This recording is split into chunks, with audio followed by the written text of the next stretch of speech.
Hi, welcome back to another video. In this video I'm going to show you how to find my Zoom ID and password. So actually that's too simple to be done.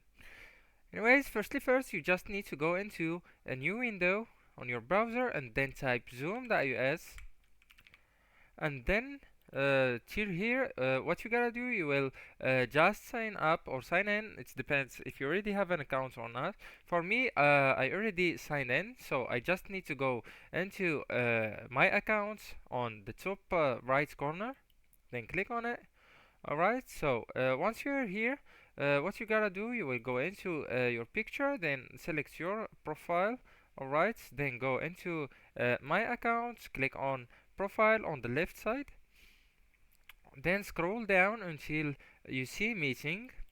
Here you can see your personal meeting ID, and I can see my personal meeting ID by clicking on the eye. I can see the wall number or the wall ID, and also I can see by clicking on the eye again, I can see the password or the passcode of my meeting.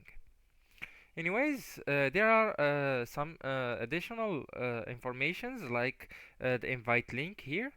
You can also check your invite link, and also you can edit both of them from here.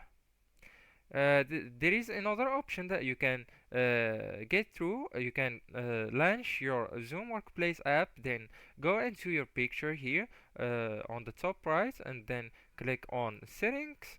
Go into your profile on the left, and then click on edit my profile. So this window will appear to you, the same window. Then, as I told you, you will scroll down, and what I need you to do to go into meeting, and here you can find your or my personal meeting ID and the password or host key or passcode. Anyways, guys, that's the whole thing. That's the video. Don't forget to like, subscribe, and share, and thank you so much for watching.